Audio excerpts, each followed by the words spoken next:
Hello, Stephanie. Thank you so much for being on the show today. Thank you, Kimberly. Nice to see you. How are you?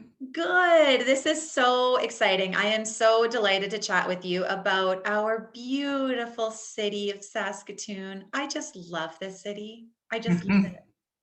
I do too, and I think that it's becoming more and more loved by people who are from here, by people who are not from here. There's a lot of love building for Saskatoon right now.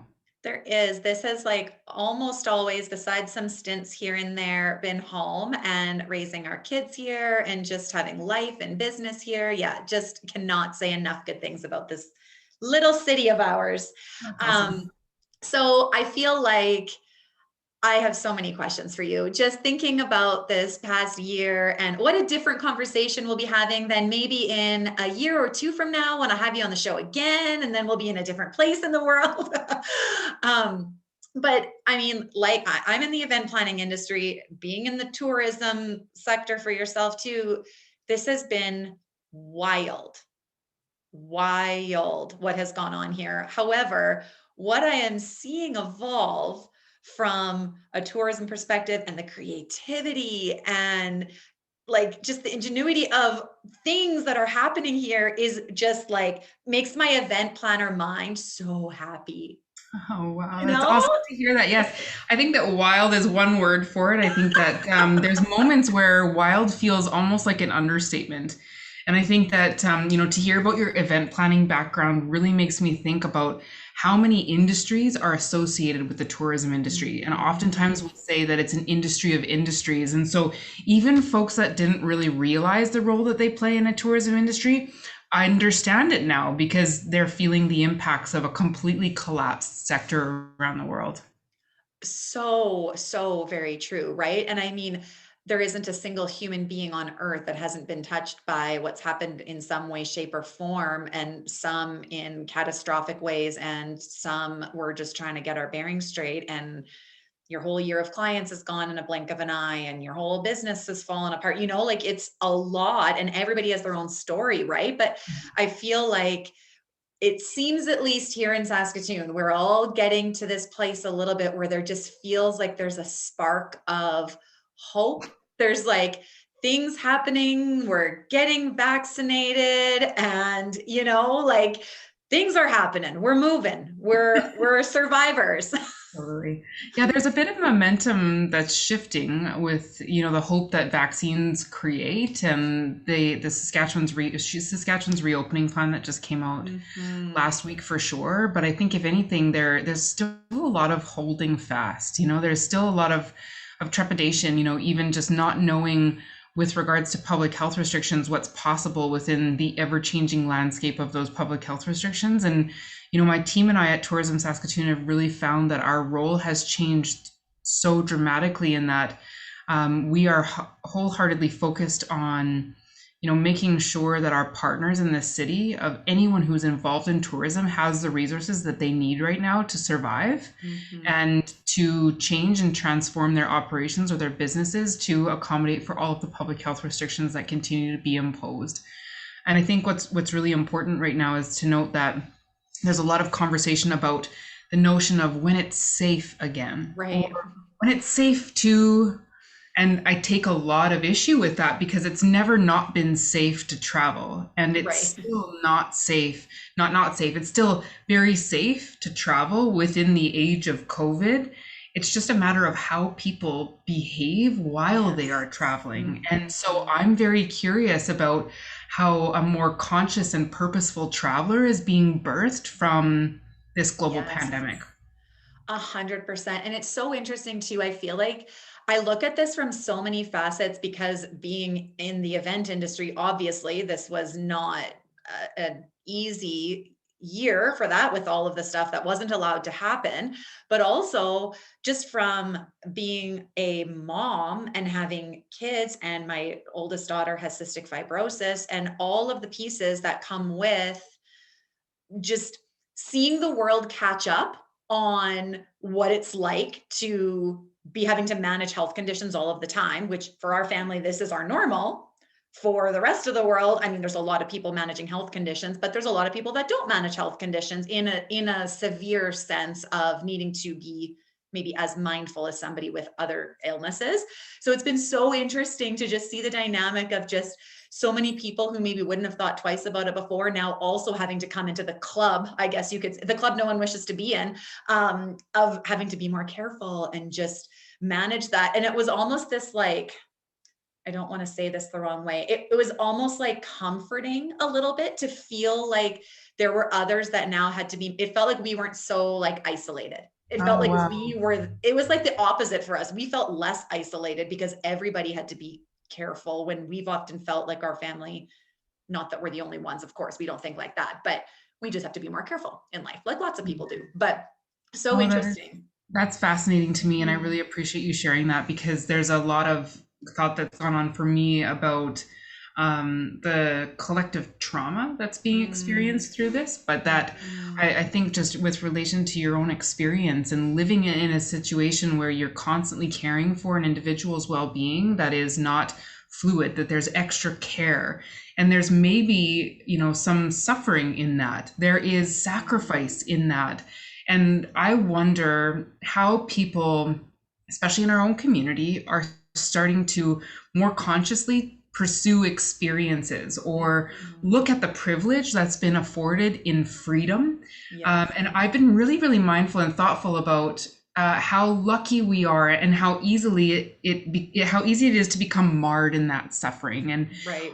and become sort of, wishful and resentful that we can't move around as we wish or, travel as we wish, when the only reason that we actually are wishing for that right now is because we've had the fortune of having the freedom to do it in the past. Yes. So that in and of itself is something that's so it's interesting to me. It's inspiring for me as an individual, but something that I hope that we can communicate and inspire through our own community when it comes to wishing and longing for experiences. We have had the privilege, many of us, especially Saskatchewan. I think that half of this province, if not three-quarters of it, probably leaves to go somewhere hot in Yes. January through March, right? Yes. So that's incredible privilege to have. And so maybe the opportunity now is to be mindful about that privilege that we've had and be empathetic to people who have not had the privilege or who have some level of restriction when it comes to some experiences in life, Mhm. and get really real with ourselves about, it's that sort of the old adage, there's never light without dark and vice versa. Yes. This is like the world presenting us with those oppositions, and it must feel comforting or maybe just sort of affirming for you to see that other people are Mhm. experiencing the challenge that you might have had in your life so far. Yeah. Oh, I agree with everything you just said. Absolutely. It has felt almost like a comfort where it's like, okay, there's more people, the majority now. Now, most people are dealing with this stuff versus feeling like you're sort of on your own little island trying to like manage life, and we're fine. We're not, it is what it is. This is just the cards that life has, and we are moving forward and that sort of thing. But yeah, it's been super interesting. Wow. So I would love for you to just take me back just a little bit and tell me just a bit about your story and what led you to becoming the CEO of Tourism Saskatoon. Thank you for the opportunity to do that. And I'd just like to take this moment just to acknowledge the traditional territory of the Treaty 6 First Mm, Nations and the homeland of the Métis that we're living and working in, and pay respects to all of our Indigenous relatives and ancestors who have paved the path for us to be here. And I give great thanks for these sacred stolen lands that we are on. This is a beautiful place, and this is Indigenous land first. And so with that, I originally hail from Alberta, Treaty 7 territory, and I was born in mm, Calgary, raised between Calgary, southern Alberta, and the East Kootenays of British Columbia with my family, and was ceremonially and physically adopted into an Indigenous family in southern Alberta when I was young. And so the Piikani Nation, my family there, was really grateful and am very grateful to have experienced a life full of Indigenous culture and ceremony and worldview. Um, and so, here today, I have been born and raised in tourism. My father was a tour operator, and so he operated a Canadian division of a global tour company called Princess Tours and Princess Cruises. And so he facilitated land-based bus tours from the Canadian Rockies through the Canadian Rockies, so from Calgary up to Vancouver and then up into Alaska and then out into Eastern Canada. And so when I was 17 years old, one of his tour guides got sick on the road and he had nobody else to go and do it. And so I got the phone call to pack my bags. You better get to Banff really soon. And so, just to paint a bit of a picture with you, I was 17. I had just graduated high school, and I was maybe adorning myself in like skater wear at the time. And so I think I got driven to Banff by my mom, and I arrived, and there was a busload of 56 people, all from the United Kingdom, waiting for me to take them to Vancouver and then up to Alaska.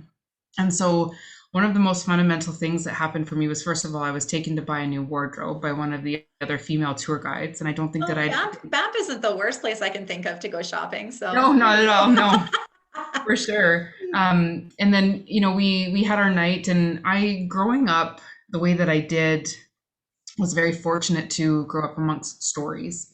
And so there wasn't a moment when I was on the road with my family, which was often, or in Southern Alberta with my family, which was often, where I was being told stories, and stories that were about the origins, whether it be the geological features of the Canadian Rockies and why, or, rich stories about people and traditions. And so it was all living in me, and I didn't realize how important it was until that moment. And so the next morning, I got on my bus, and, as a tour guide, you kind of sit at the front seat and you look back towards all of these people. Right.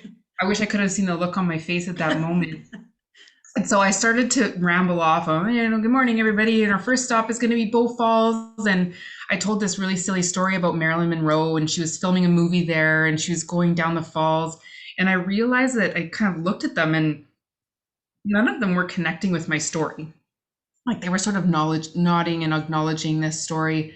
But then I watched them go off the bus and stand in front of this beautiful waterfall and feel the power of the Bow River, which originates from a glacier that I have a deep relationship with, and realize that I had a huge responsibility in that moment, that this was not something that I could take lightly, and that these 56 souls on this motor coach were relying on me to immerse themselves in a place that I had been so fortunate to grow up in and call my home.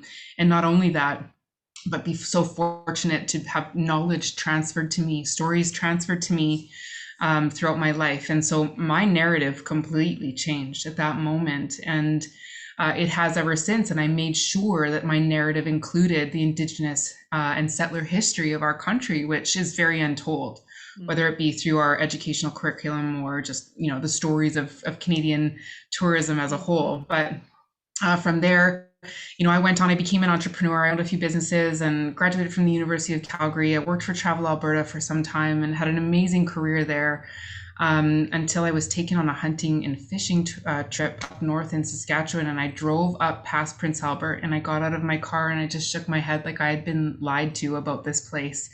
Saskatchewan had this perception of flat and boring and, nothing really going on. And then all of a sudden I was feeling more at home than I would have ever anticipated, and was offered this job. I didn't know a soul in Saskatoon, with the exception of someone who is like my brother here now that I'd been introduced to, and picked up my 2 young children in 2017, moved into a house that I hadn't even seen before. And here I am today.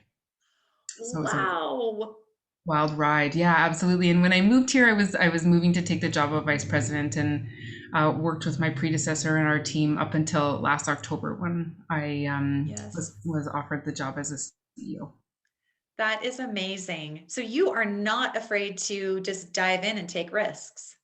No, um, no, and I think that it could be it's like one of those strengths underplayed as a fault at times, or something Oh, like I hear that. ya. Yes, loud and clear. Right, yeah.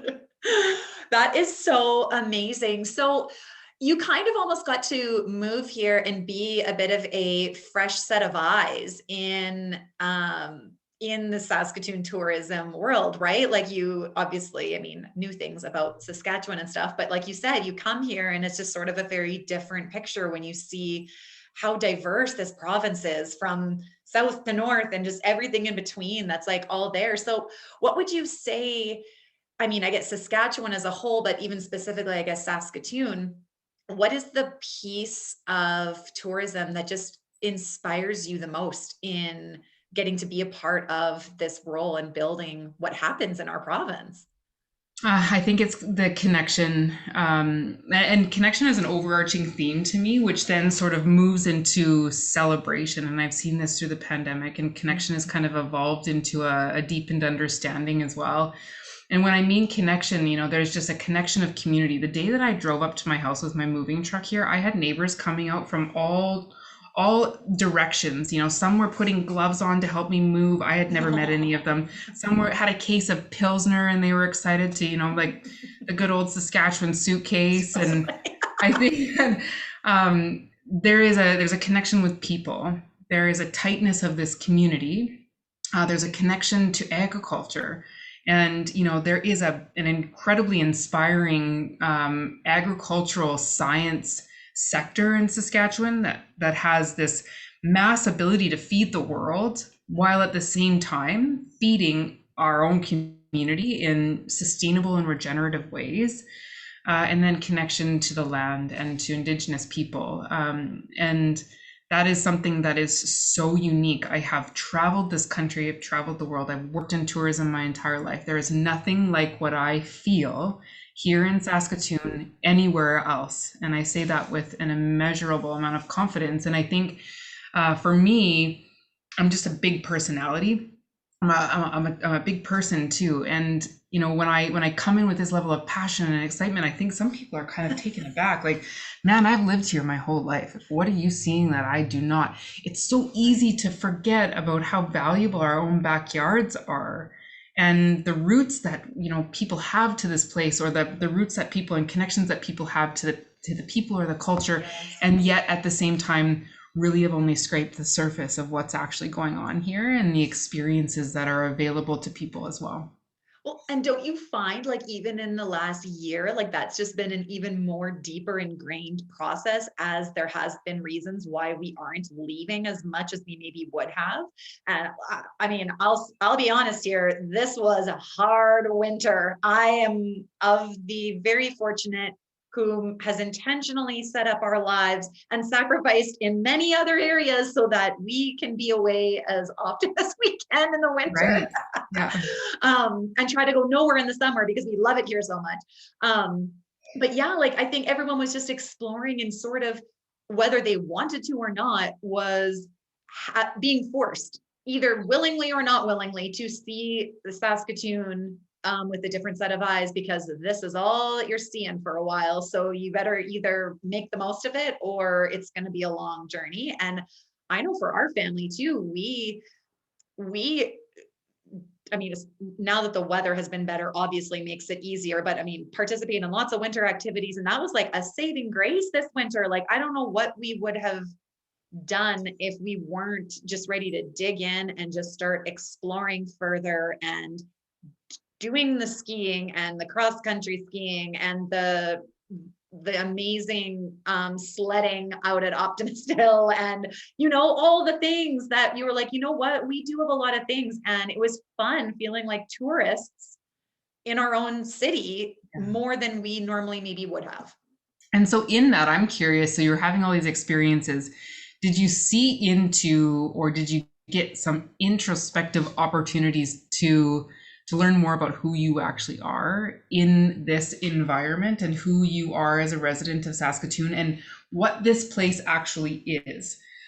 Did your perception change at all about the things that are going on here, the people who live here, the experiences that are here to offer? And I ask, because again, I think that this crisis has force us as individuals to look hard at ourselves and ask ourselves some really important questions about what we value in life and what we carry as morals. But at the same time, tourism is no different. Tourism is a catalyst to connection and introspection and transformation. And so when we are forced to only look at our own backyard and ourselves, I'm so curious as to what levels of understanding might be achieved through this here at home. Yeah. I mean, I would say definitely yes. I mean, as an event planner, I am always sort of looking for new experiences. You were using my favorite words in what you were saying before, the words connection, celebration. My podcast is called Celebrating Simple Life. Like that is like my words. I've always Awesome. been that way, like I've always wanted to celebrate, and it doesn't matter whether times are good, bad, ugly, and hard, which all of us have seen all of those times in our entire lives, not just this past year. Right.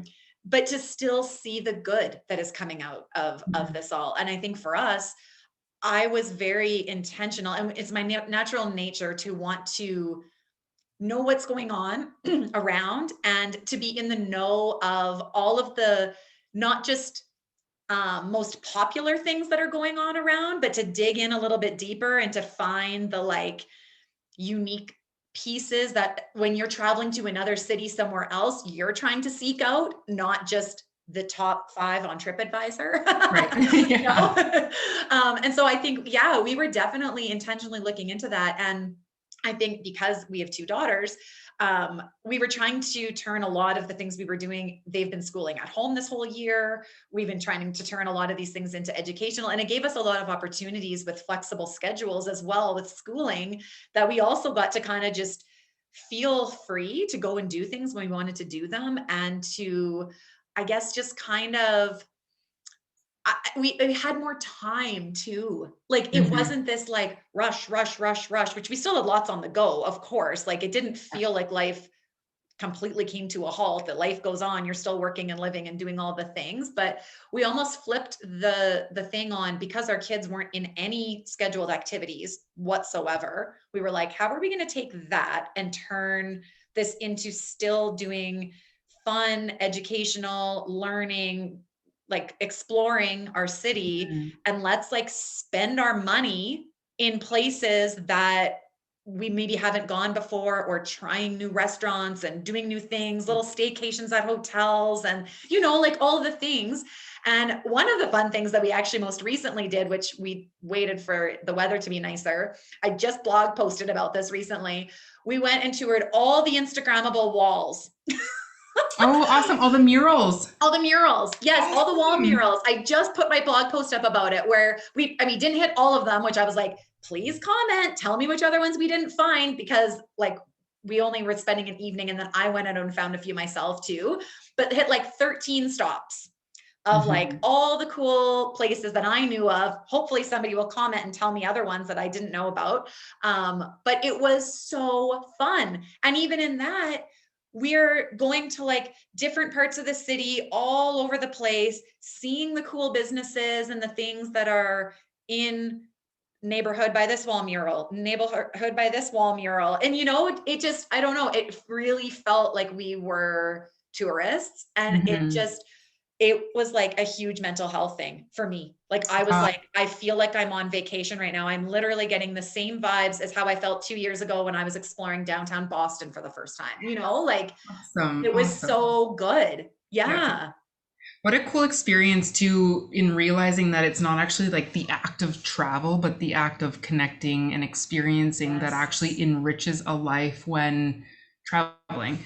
I think that I really appreciate you sharing that, because that's what I thrive in as well. I think that, being a bit of a light-footed human, I've always been, on the move, and Mhm. have lived and thrived in that manner. And so I've really had to work to challenge my mindset when I start to get into that sort of that thought process of like being stuck, I'm trapped, or I Yes. can't, I'm confined, I can't go anywhere, and it's like, wait a second, I can still go to this restaurant and talk with that person who's bringing me my food, and connect with the chef and ask more questions, and maybe say hi to somebody on the street, like that's still totally possible right here at home, and it's quite possibly making us all better while we're at it. Oh, I completely agree. So, okay, so I mean, I could go on forever and ever talking about all the fun things that we've done. We started a thing that we started this prior to the pandemic as well, but weren't as consistent with it. And then when the pandemic hit, we were like, Oh man, the event planner in me was like, how do I keep all of our, especially because the kids weren't going to school and they were on their screens all day schooling at home, Mm, have been since the end of last year, plus this whole school year, where I was mhm, like, okay, what are we going to do to like make life fun? What's going to be fun right now? And there were weeks where we were like, nope, nothing feels fun. This is not fun. I'm in a funk. I don't know how to like get out of this, but we mhm. still tried to have little moments and had every single Friday since the pandemic hit be our family night every Awesome. single Friday. And we took turns picking what we did.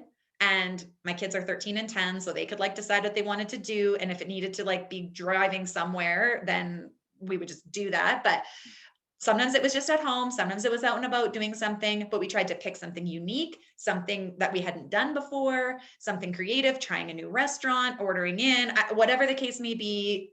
And it really allowed us to tap into so many fun things around, and knowing like every Friday we had something to look forward to, that only 1 out of 4 did I have to plan. And then I got to be surprised by what my family did for the rest of them. And it was such a neat way to kind of see different things about Saskatoon and not having, I'm usually the one that thinks them up. So it was nice to Right? have, Yeah, no kidding. it was nice to have them think it up too. Oh, that's awesome. And so this is interesting too. I think a lot of families have developed new rituals through this time as well, and Mhm. rhythms that might stay beyond, pandemic restrictions. And I think that again, like that is a beautiful thing when oftentimes, especially when sports were completely paused for our family, Yes. when we're not running three children in four different directions and we're all of a sudden all in one space, like whoa, we became really fortunate to become acquainted with one another in ways that, whether it's like a pizza night every Friday or Yes. a river walk every Sunday, whatever that looks like. I applaud you for that. That's awesome. There some nights were more challenging than others, but we did them. And yeah, it really was cool. And I said to the girls even this week, I was like, I don't know what things are going to look like when you're all grown up and you're out of the house, and that feels all of a sudden like closer than before. Oh But yeah. I'm like, this would be really fun to like have Yes. this like be a thing.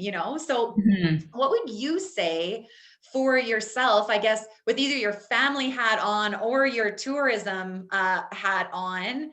What are some of the highlights that you feel people that will be having a lot of time in Saskatoon this summer? What are the highlights and places that maybe haven't been as commonly discussed or talked about that we should be checking out?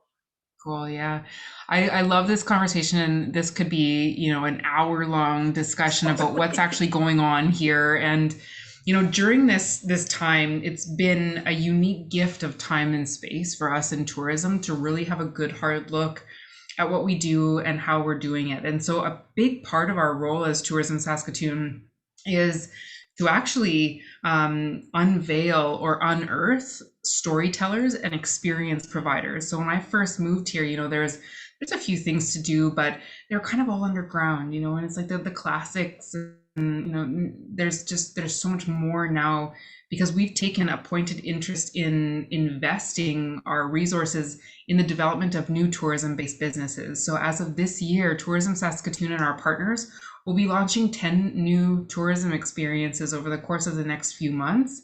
One of them being a new tour operator business called Just Food Tours, which will Oh, actually operate as a social enterprise, which means that it is a for-profit organization, but it is fundamentally working to make this community a better place, whether it be through educating people on food sovereignty and food security, or actually giving back to the food bank, or organizations that are supporting people who are experiencing food and housing insecurity in our community. And so, to start, I think I would really encourage people, individuals, families, whoever you are right now, to just dig into like a part of our community that you need to know about. And ask yourself the question, like, do you really know this city, or do you stick to your community? Do you live in a certain part of this community and you grocery shop there and you shop there and you only drive downtown if you absolutely have to? One of the most interesting things that I've experienced here is conversation around parking. Like Mm, I come from bigger urban centers. I've lived in bigger urban centers where parking is actually an issue. This yeah. city does not have a parking problem when it comes to what I have experienced. However, I understand if people have had, other experiences in this city. So sort of like check yourself if you find yourself putting those barriers in front of you right away. Yes. If you're like, well, I'm not going to go do that because it's a 25-minute drive, like Right. don't allow those preconceived notions or those perceptions that you might hold right now prevent you from experiencing the city. Um, First and foremost, the opportunities in Saskatoon to understand Indigenous culture are more rich than I would say anywhere else in this country. When it comes to Wanaskiwin Heritage Park, the Wanaskiwin Heritage Park team is getting closer and closer to being successful in a World UNESCO Heritage Site bid. That means that there will be a World UNESCO Heritage Site for the first time in this province if they are successful. Wow. It is massive. And it's not just that, it's that this remarkable place, gathering place, which is what Wanaskiwin means, has been a place where many tribes from across this country, not just Saskatchewan, have come together and meet. There's something there. There's history there that we all need to lean into a little bit. And so if you and your family, or if you as an individual couple haven't been to Wanaskiwin Heritage Park lately, carve out a day at least. And the reason behind that is that first and foremost, they've just finished multi-million dollars of renovations to their building, and I walking in cannot there, wait to see this. yes, it is just like it's just full goosebumps. And I used to have an elder that would tell me when I would say like, "Ooh, I have goosebumps." He would always say, "Well, it's spirit. That's there's more to that than just being Yes. like, ooh, this is cool." Yes. So walking in those doors, you were walking, following the footsteps of Indigenous people who have been here for more than 6,000 years, and living intentionally with the land. So Wanaskiwin Heritage Park, you need a day, and you need to make sure that you intentionally go there to spend and settle in for a full day. Spend time in the building, the interpretive center, and the displays and all of the cultural experiences indoors. There's an art gallery in there now. Like, it is a remarkable experience. Make Wow. sure that you have the culinary experience there. Chef Jenny Lassard, who is an Indigenous Métis woman from L'Orange, who has this exceptional relationship with the land, has been their executive chef and has sort of rebirthed their culinary experience there. So everything on the menu is traditional. It's all locally sourced. And so to eat there is an experience in and of itself, and definitely recommend that you drink the iced tea. It's all muskeg iced tea. It's my favorite, with Saskatoon berries in it. Ooh. And beyond the culinary experience is the outdoor experiences. And so to walk in the Opimiha Valley and just have that interpretive experience, it is Canada's longest running archaeological site. Like, they are constantly finding things and unearthing things that tell us about who we are and what this land has experienced and offered. And then of course the bison came home last year. And this is a massive thing for us as residents here in Treaty 6 territory, but also as a message to the community that reconciliation is upon us. Mm-hmm. The symbolism around the bison returning and I was a part of the bison returning day, and I watched those elders in tears, Mm. watching these bison run off of those trucks. And it was almost as if, you could sense their own inner child that has been through the atrocities of residential school here in Yes. Saskatchewan, and who's experienced cultural genocide and racism and oppression. It was like their own inner child that had been so traumatized was being freed at the same time. And so it's more than just going and looking at the bison, but just realizing that those bison are there to regenerate. Those bison are there to regenerate the land. They do that naturally as they walk on the land, but they're there to regenerate ourselves. They're here to help us regenerate and reconcile our relationships with each other and with ourselves. And there are some that are pregnant, and the babies are coming very soon. Yeah. And also, their playground just won like an international award, and the playground is epic. Yes. My husband and my daughter Lucia were there. She was like, it was so awesome. Yeah, so I could obviously go on for ages about Wanaskiwin, but one of the coolest experiences that we've been a part of is the Hanwi Moon Dinner. And this is an outdoor dinner up on overlooking the South Saskatchewan River. It happens on every full moon. They have tables set up outdoors. So you walk through the Opimihaw Valley and you go and you look, and it's so spectacular to see the sun setting on one side of you and this big full moon rising up on the other side of you. And the meal, which is cooked by Chef Jenny and all of her team, actually begins in prayer, and it begins in 3 weeks of foraging in the Opimihaw Valley. So whatever they are gathering from the earth, they're serving to you on your plate.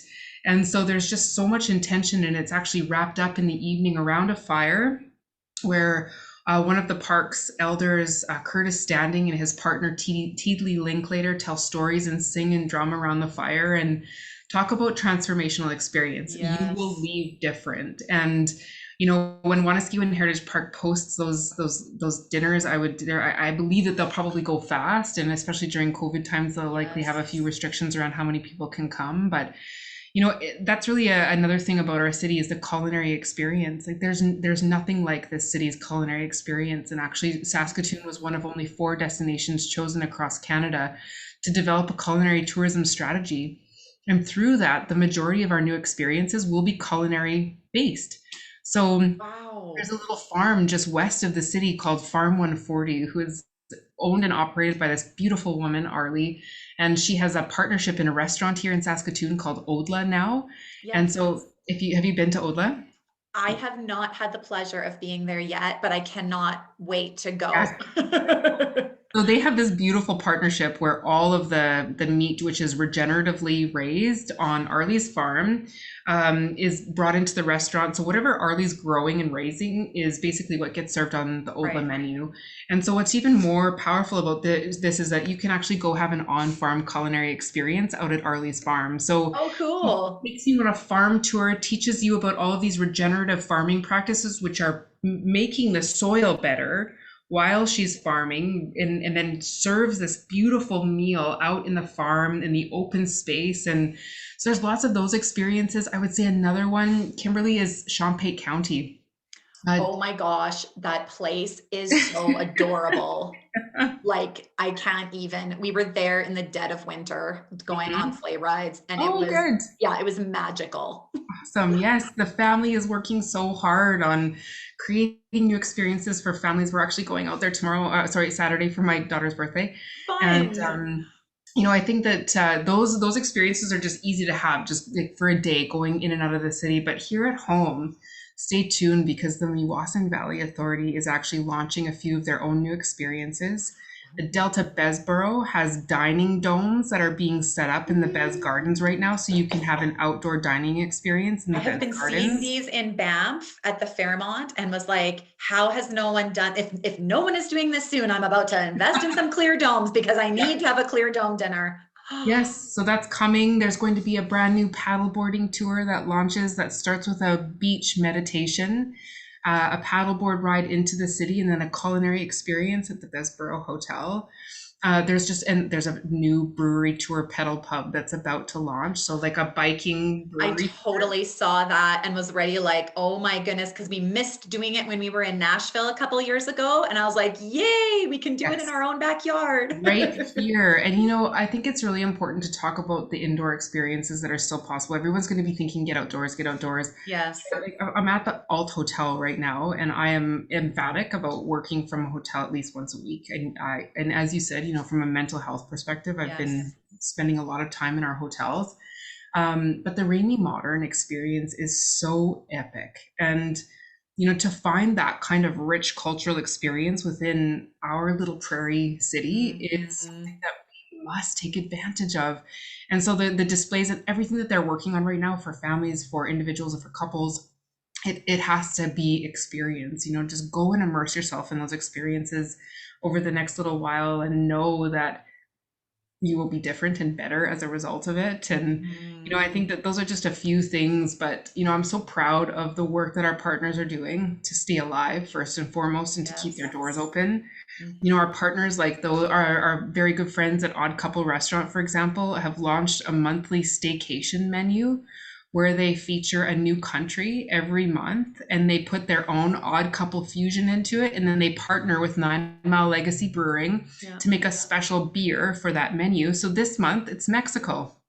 And last month it was Thailand. And they're just, it's just constantly renewing this sense of like, I still have so much to do and look forward to, even if I can't go anywhere but home. Yes, that is so brilliant. I think that has been, if I had to pick one thing that I have just admired and just been so inspired by this last year, is just being an entrepreneur. And like, it is not for the weak of heart at the best of times, let alone during a pandemic for any industry. And seeing the creativity that has come out of every single industry, every person who's running a business, I have just seen so much. Like, has it been hard? Yes.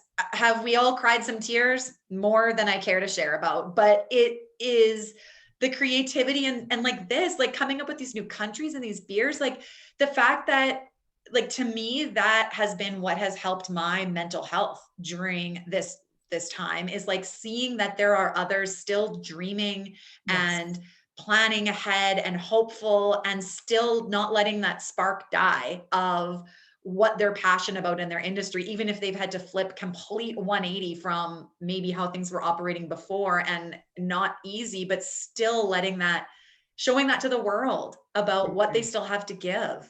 Yeah, yeah. And I think when we talk about having local tourism experiences, it's for ourselves first. It's to better our own emotional and mental, spiritual, physical well-being.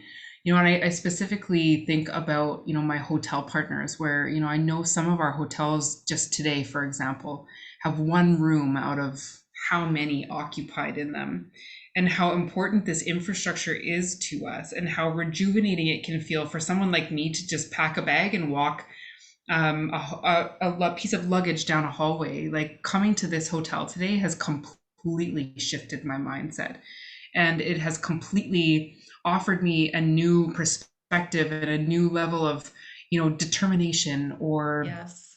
just energy, or, focus on light, and not focusing on the fear of what could come, because it's still really dark for our tourism sector. And Yes. we don't estimate that we will see full recovery to 2019 levels until 2025. And so when people of our own community invest in tourism experiences here, you're not only doing this for yourself, but you are helping us stabilize one of our province's primary sectors. We employ 71,000 people province-wide. That's more than energy, mining, agriculture, manufacturing, all of it. And so if you think about it, we still haven't returned over 60% of our employees to their jobs.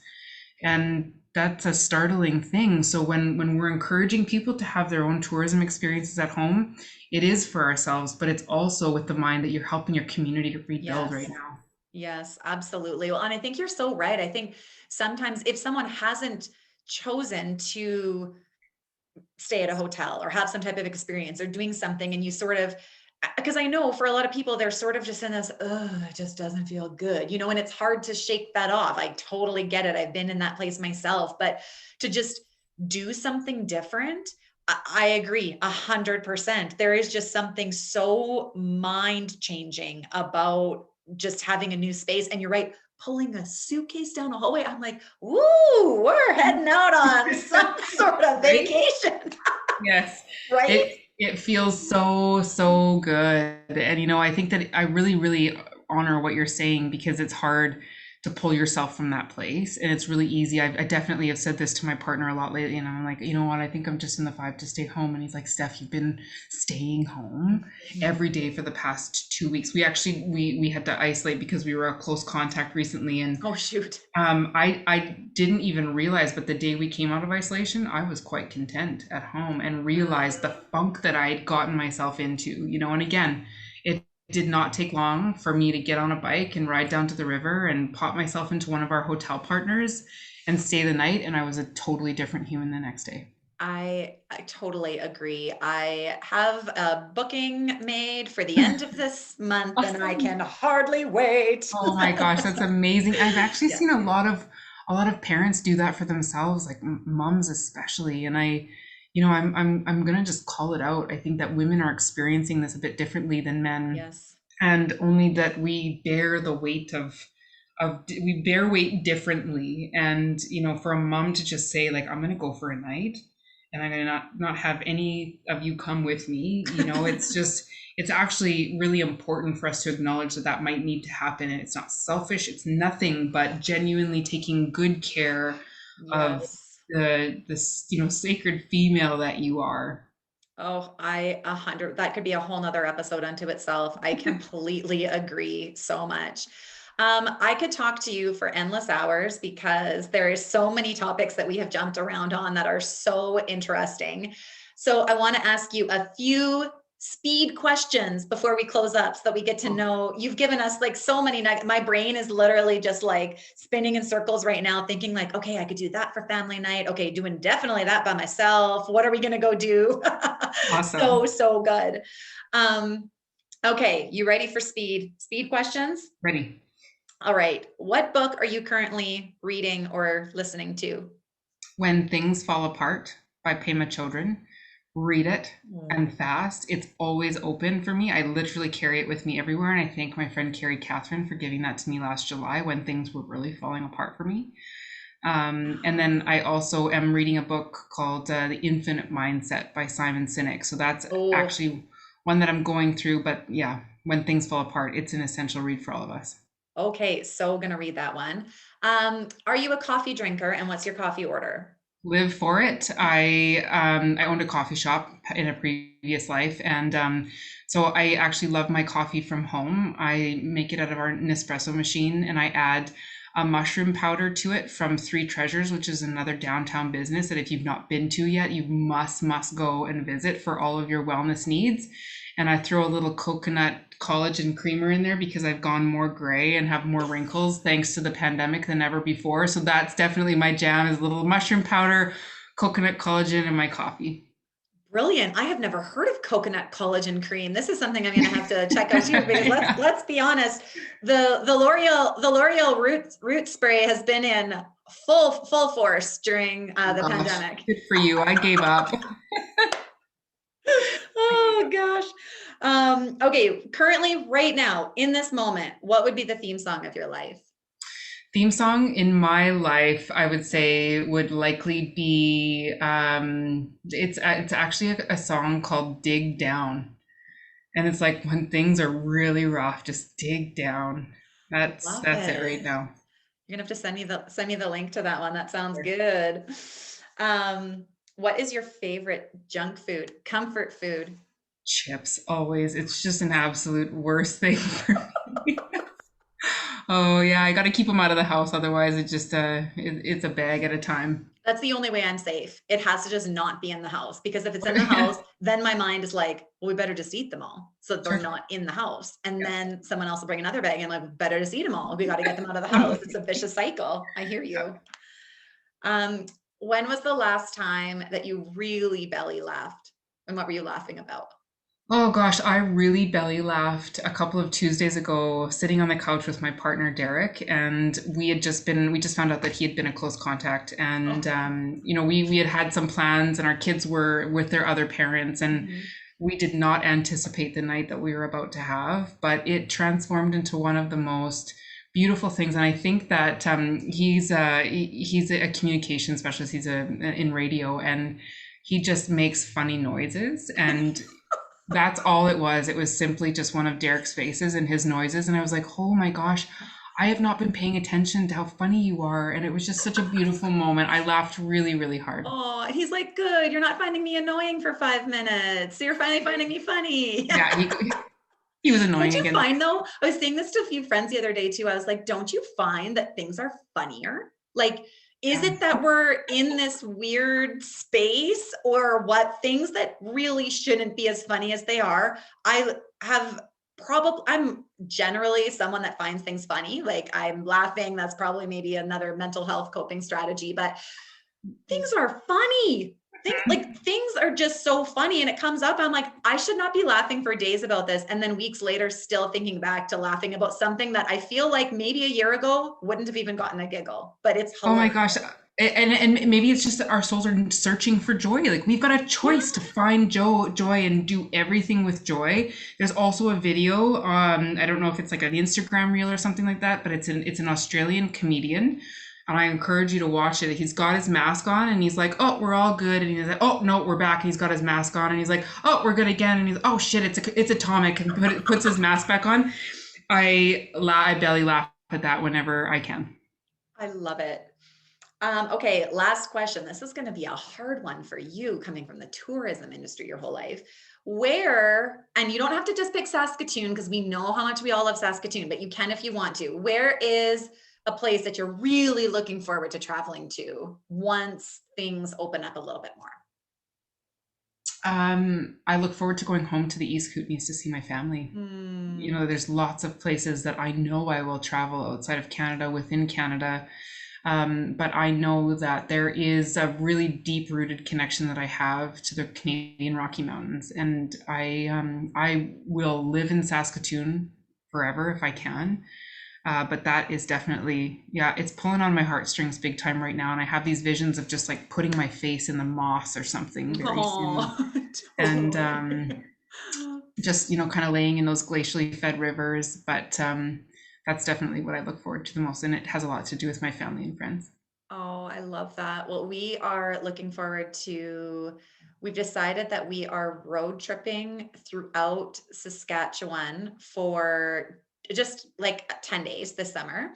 But we road trip with friends every year and go to all over places. Like Cool. we try to find a limit that's like not too crazy much driving when we're trying to do it in a 10 days where the kids aren't spending the whole time in the car, but have gone like most people are like, oh, wow, you drive that far? Like, that's pretty far. We go as far as we can go, but we're keeping it home this year and taking our 10 days, and we're each taking turns. They live in the south, they live in Swift Current, we live here. So we're taking the north, they're taking the south, and we're each planning 5 days out and like surprising the other family with what we're doing.